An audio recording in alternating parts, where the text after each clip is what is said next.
Hey everyone, this is Austin Schur here with We Write About Music, and today I'm here with Josh Roberts. He's just released his newest single called Pretend It Never Happened, and I can't wait to hear all about it. Josh, thank you so much for coming on today. How are you doing? Awesome. Thanks for having me, man.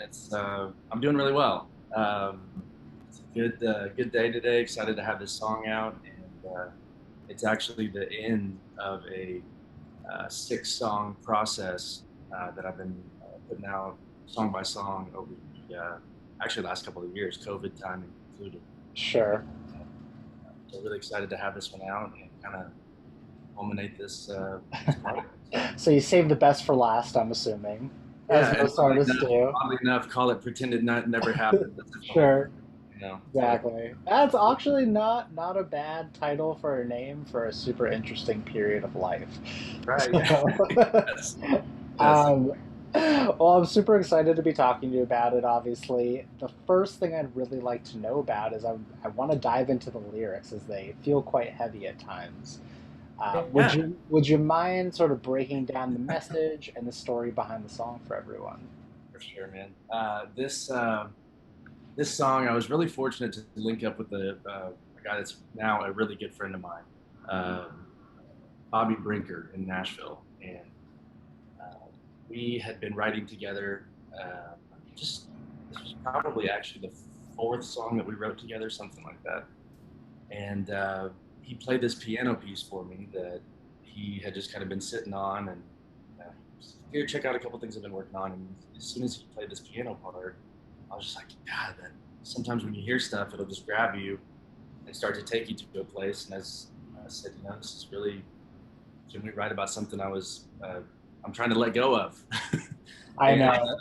It's always the weirdest line of yeah, writing and, things and trying to get it off your chest, but also reliving those traumas. well, exactly. And Yeah. it ended up being a really therapeutic song. But no, we just started kind of going down this path of this idea.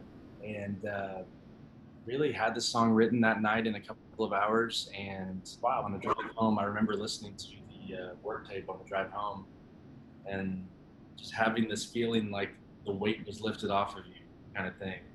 And so, yeah, it was just a cool night for all of that to go down. So, That's awesome, man. I want to talk about the production here as well because it just sounds so good. Like listening on a nice pair of headphones, it's crisp and it's sweet sounding and it's like very emotional at times too. So, on the production side of things, I'd love to know if you had any help putting together the final pieces and kind of the process yes, behind it all. I had all the help. All of them. Okay, not Um, ashamed to say it. Not only no, I'll be the first Yeah, to say because I was proud to be working with him on this. sure. And Bobby, again, Bobby Brinker, we were writing this song together, but as we're writing it, he's literally building the track as we go. And Oh, for okay. a long time, actually for over a year, this song was just piano only, piano and Really? vocal throughout the entire thing. And I don't know if it was restlessness during COVID or what it was, but the more we listened to it, the more we had already put out one or two of the songs, and still kind of deciding, is this one done? Is it not done? And so from Oklahoma City to Nashville, we were messaging back and forth with each other, and I'm just going to say it how it is. Bobby brought this thing to life, and he said, "Hey, check this out," and he sent it to me almost exactly how you hear it now. Okay. And I was just like, "Yeah, I think that's it." I think you And nailed it. so, just a super talented and great person as well. But I can't sing enough praises, no pun intended, about this guy, Sure. and he just really brought it to life along with me, the co-writer. So, That's amazing, man. The thing is with producers is it's not that they don't get enough credit, it's that it's sometimes artists want to take the credit for everything, you know what I mean? If people don't kind of pry and see what was happening, it's just like, yeah, this was me. But it's people like him, once you find a producer that you really like and you vibe with, you got to stick with them forever. They know your sound inside and out, and they know what you want. absolutely. Um, Towards the end of my time, I was in Nashville for almost 10 years, and I've recently come back to Oklahoma City as a home base. at least for now. And Sure, sure. during that time, I was able to link up with some really cool people like Bobby Brinker, Cameron Bedell, uh, David Duvall, some different people out there. Some people are like, "Who are you talking about?" But you look these guys up, and I promise you, you'll get the. I'm sure they appreciate the shout out for the No, hard work. they're Yeah, amazing guys and helping a lot, helping me get better. So I yeah, surround yourself with people like that. Just hope that you can just get a little bit of what they got. These guys were great, and it was just a cool process being out yeah, there. man. Yeah, making music is the whole process from start to finish. Um, so you had mentioned at the beginning of this, this is like the last song of your series of 6 that you put out. So I want to get your feelings on that, how the process has been, but I also kind of want to pry a little bit and ask, do you have more planned for the future? Are you always writing and creating? Absolutely.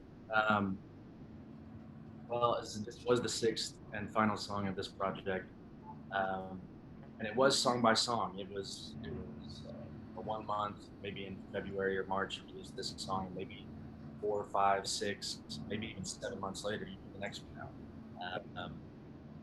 It tried to not put a whole lot of pressure on the process of releasing the songs and just do it when it felt like it was ready. Um, Fortunately, at this point in my career, I could do that. You can make the decisions as you want Sure. to, Yeah. and that kind of way. But absolutely, still writing. Actually, working on in the process of filming a music video for one of the other songs we released um, 2 songs ago, and Okay. so not to get off of this No, song, no, but no, no, please. called "Keep Up." Really kind of funky song, and we're shooting a video for that right now, and hoping that that'll be out sometime by the end of this year. And Sweet. so, absolutely, still working on new projects, and I'm trying to get Bobby to get enough free time to take me on for another song as well. So, There you go. There you go. Are you going to be looking to experiment in sound? Do you trying new things as you go forward, or keeping it loose? Like I what's think going on in so. the I creation? think that's always on the table because one of the cool things I love about writing with Bobby is that he's just coming up with new ideas as we're going. Sure. And it gives me the freedom to kind of say, oh yeah, that's awesome. Let's build on that, or Right. maybe try this here, or that kind of thing. And he doesn't take it offensive when I try to offer my 2 cents on it, and it makes for a No. fighting creative atmosphere. I would really hope that he didn't fight you on it because you're the person No, with the no. name on it. You know what I mean? Well, but it's People cool listen because to it. we approach it as because he's an artist himself as well, Right, right. so we both understand it from that side, and it's just made for a nice team, a nice teamwork in that Yeah. process. That's the thing is like you have to assume that 98% of people who are listening to music as a whole don't care at all about who made it. They're just happy that Oh, it's in their ears, you know what I mean? absolutely, So, yeah. yeah, ultimately you're the one that has to be happy with the final product and that's what has to matter the most. So, Well, but then it's nice to talk to folks like you that do care about that side of it and the production side and the little details here and there, right. and that's what we all dig into, you know. So. I think they call that nerding out on music. Yeah.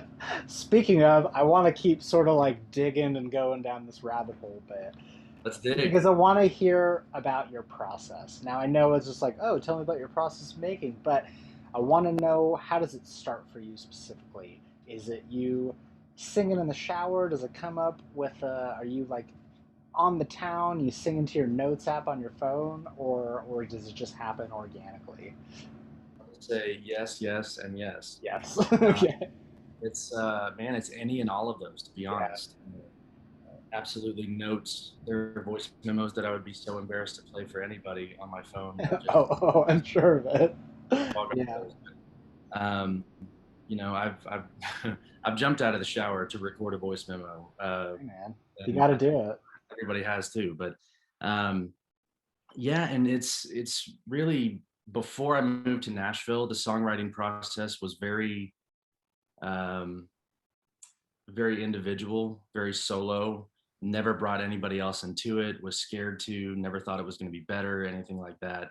And now I almost won't write a song without somebody that I respect their writing style and that kind of thing, Really? because I've seen over my time in Nashville. Um, and it was a hard lesson to learn because I wasn't into it at first. But once I started writing with a lot of people, and it took a couple years to find your tribe, so to speak, find your people that you Yeah. write with well, and you can tell that people respond to the songs in a different way, in a better way. Um, and once you start to look at it a little more objectively and see that people are responding, the songs are getting better, um, because bouncing ideas off of each other, the collaboration really is such a big part of that process. And it's become a huge part of the process for me. Wow. Okay. So how about this for any new songwriters or for anyone that's thinking about trying their hand at making music? Is there one tip that you could give to kind of jumpstart their process? And I think try it and what I mean by that is the collaboration side. Um, because if anybody out there that came from a town that wasn't necessarily in Austin or in Nashville or New York City or anything or LA, didn't come from a place like that, you might not be open immediately to the processes that have made those towns and those circles what they are. Right. And it changed the game for me. So I would say just kind of Nice. jump in and try some of those things, especially early on in your career, because that's the time to experiment as the most you can with stuff like that. Totally. Is there a point in the process for you that you feel becomes overly stressful at times and you kind of have to sit back and you're like, wait, no, this is supposed to be fun? Oh yeah, oh yeah. And it's really scary when that happens when you are in like, I don't know, you've made it all the way into the mixing process. Like you've recorded everything Well, and that seems like the most one of the most next difficult parts. like, oh my gosh, you're like, is this terrible? Do I need to change this or this Seriously. part or remove this part or rewrite this part but at some point you got to sit back and just say, hey, this is what we made in that moment. And you can always maybe change something up in the live version if you want to, if you feel like you absolutely need to change something. But and a lot of times people like that anyway. So It's very true. yeah, All right, so I want to talk a little bit about your musical inspirations. Now, yes. your type of music is, I would say, it's very accessible to some, but you know what I mean? So I want to know if there's anyone specifically that you've listened to, or maybe even like your parents played for you that you grew Yeah. up on, and you know. So my grandpa was a trumpet player. Okay. But other than that, and my mom played flute. She did play flute. But other than that, there wasn't a whole lot of music in the family. Okay. Um, but believe it or not, growing up in Norman, Oklahoma, I grew up listening to guys like Vince Gill and Garth Okay. Brooks, and eventually was introduced to groups like the Eagles, which would There venture you go. even a little more rock. And then, but also sprinkled in there was groups like Boys to Men and There all you that, go. and some of those boy band groups. And I'll absolutely admit I was a fan of NSYNC and Backstreet Boys, but never wanted to say it back in the day. Yeah, my In Sync was my first concert ever. Oh man, awesome! Third grade. Yeah, Time of my life that kickstarted the love for music. There's no shame. I also adamantly think there's no such thing as a guilty pleasure artist. guilty pleasure Like song. there's so much music out there, you should be able to enjoy whatever you want whenever you want, and Yeah, no one should be able to judge you for it. So I like that. I'm gonna yeah, adopt there you that go. way of thinking on that. But yeah, so really it was kind of across the board, and I can't forget, guys like Michael Jackson. Yeah, of course. There's probably home movies somewhere of me trying to do the moonwalk. That's too funny. You know, but yeah, it was kind of Yeah, across the board as pretty far as pretty my eclectic mix, I gotta say. All right, so sort of going off of that, was there a specific album that you listened to in your life that inspired you to take this path as a musician? Something that you listened to and you were just so dumbfounded by it, you're like, I need to make music for myself.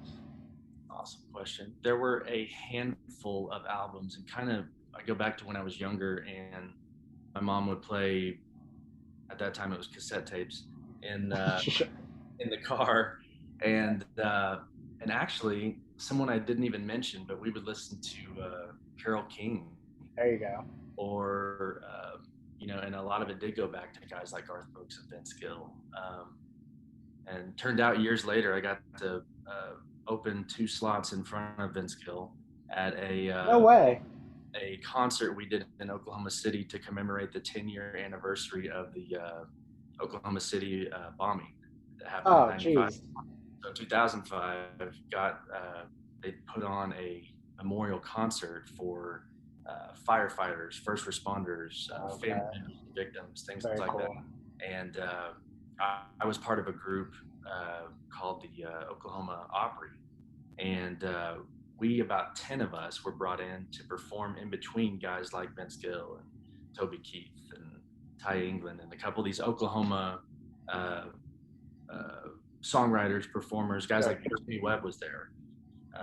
Talk about songwriters, but it was a really cool experience, and we did that in Yeah. the big arena in Oklahoma City, and but what a trip to be, singing two slots in front of, No, and that's huge. it That's was a a lifelong accolade right there. kind of thing to 100%. well, yeah. Very cool. So now that you have, made this decision and you've, consistently been making music, is there something specifically that you enjoy the most about being an artist as a whole? Any part of the process that you look forward to at the start of a creation cycle? Absolutely. The first one that comes to mind, because it can always be a little rocky at the beginning of writing a song, but there are those moments, and they happen more than once in the process of writing a song for me. There are those moments when somebody says something or sings something, or or the combination of the two, and that moment when it just feels like it clicks, and it's like, oh my god, that's really cool. We're Like, you have making that moment, music. We're doing yeah, it. Yeah, yes, I it get is. that. It's like, we're really doing it, man. We're It's like one of doing those it. moments, Yeah, and it just that's awesome. that feels so good in that moment, and that is by far my favorite part of that creating. Totally. No, man, it takes you from feeling like an imposter who's just faking it and totally just a big Yeah. poser to like, no, this is real. It's We're like, here in a we're doing studio. this, and Yeah, it's there's something cool happening. that's awesome. That's Absolutely. awesome. So with all this music coming out over the last, 6 months, a year or so, do you have any plans to tour, or is that something that you've already been doing, or even local shows? Yeah, a little bit of both. So during my time in Nashville, I was playing backup for some friends of mine, Sweet. Brennan Hunt, Bren Marie.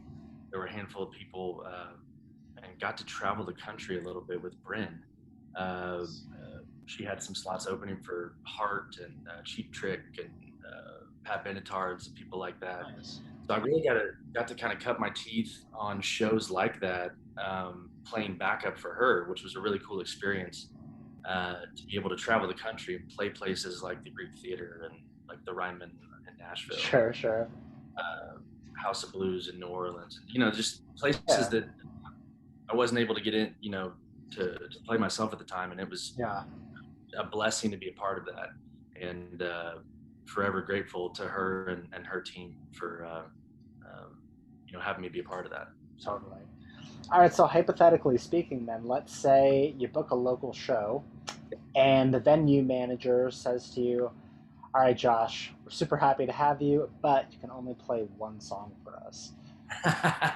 What uh, is the single song you're playing to really the wow the impossible crowd? question. The impossible Yeah, question, considering they're all your babies. yeah. If it's gonna be, and a lot of the stuff I'm playing locally right now, and I feel like there are a lot of artists that will say this if they're, they're gigging, they're doing the local Sure, stuff, sure. and even on touring stuff, you do a lot of cover songs as well. If I'm playing some of my stuff, I got to be honest. There's one song that we have not put out yet. Okay. Um, that has become one of my favorites. It's called "You Deserve a Man," and wrote that with Bobby Brinker and Cameron Bedell in Nashville. And that not the spoiler alert, but hopefully might be the next one we record. All right, And all right. just really a vibey song, and just hopefully people will be singing the chorus back the second time it comes around. So I'd say that's probably the one, and it's a weird one to bring up because it's not out yet. Nobody That's really knows what I'm okay. talking That's about. okay. Um, but Draw the people in. I'd probably say that one. Yeah. Okay. All right. So here's a question that I've been asking, I think, since I've started interviewing people, and Yeah. this is the first time that I'm going to change it up for the year since we're Okay. officially like past the halfway point. I'll be the guinea pig. Okay. Totally. No, no, no. I have a good feeling it's going to work. So basically, the question was, for the first half of 2021, what are some personal goals that you have set for yourself aside from music for the rest of this year? But hold on. Now that we're past that half, I want to know, have there been any goals that you've set for yourself or things that you've accomplished non musically that you're really proud of? Absolutely. And the first one that comes to mind for me, it was a very it was a very difficult decision to not live in Nashville anymore. Sure. I left Nashville, moved back to Oklahoma City uh, to be with and help family and learn some Yeah. business kind of thing, and try to do a couple of things that were not solely focused on music. Try to become a little uh, more well-rounded in the business side of just general business. Sure, sure. Um, and one of those things has been trying to establish a little bit of financial stability, and a couple of things in the say housing world that I'm trying to learn more about, Yeah. and becoming a better manager of money and things like that. Um, not directly music related, but I feel like very indirectly music related No, because that's a great answer because I don't want to hear anything about music. I want to know trying to about get you better as a at those. person. Yeah, for sure, for sure. Great I'd say answer. kind of in that realm is where I'm trying to better myself in, for sure. I think that's a never-ending process too. Oh, for sure. It's not something you can solve in a year or even 2 years. You got to stick Absolutely. to it. It's a life. Yeah. Awesome. So I got a couple more for you at this point. Yeah, please. I want to know because we're a music blog and Yes. we're always recommending independent artists. You've already mentioned a great deal of your friends who are making music, but I want to know, is there anyone else that you can recommend, either locally or just in general, of who you've been listening to and who you've been enjoying? For sure. Um, One of my favorites is David Ryan Harris. He's not necessarily an underground guy. He's um, just one of my favorite vocalists, and um, just a soulful singer songwriter. Just one of my favorites for sure. Yeah. David Ryan Harris.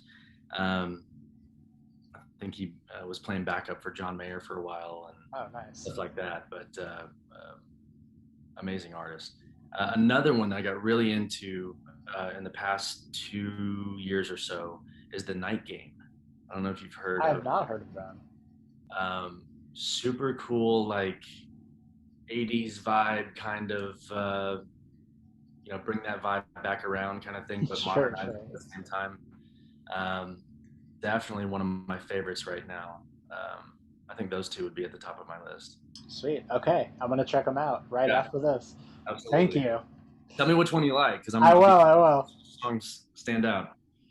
All right, my last question for you here is something I like to close it always with is, Mhm. for the person that is going to discover you from this and for the person that is going to listen to your music for the first time, what is an opening message that you would like to pass off to them?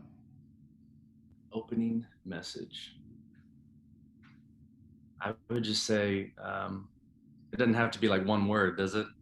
Oh no, you could say whatever you want. No wrong answers. I think I hope this hits you. I hope this impacts you. Nice. Just like an introductory hello. This is Josh Roberts' music. Enjoy. Welcome to my world. I love that. Josh, thank you so much for your time today. Austin, I I appreciate it. really, really appreciate you taking the time out of your day. For everyone else Now, out there, thank you. yeah, man, Pretend It Never Happens is out. Listen to it, stream it, listen to the rest of his music because there's plenty of gems in there. And I legitimately can't wait to hear more from you. It sounds like there's more on the way as well. There'll be more coming, but pretend it never happened. Excited to have it out. And Austin, thank you again. Yeah, Appreciate man, it. you're super welcome. Have a great rest of your night. I'll talk to you All later. right. Bye bye.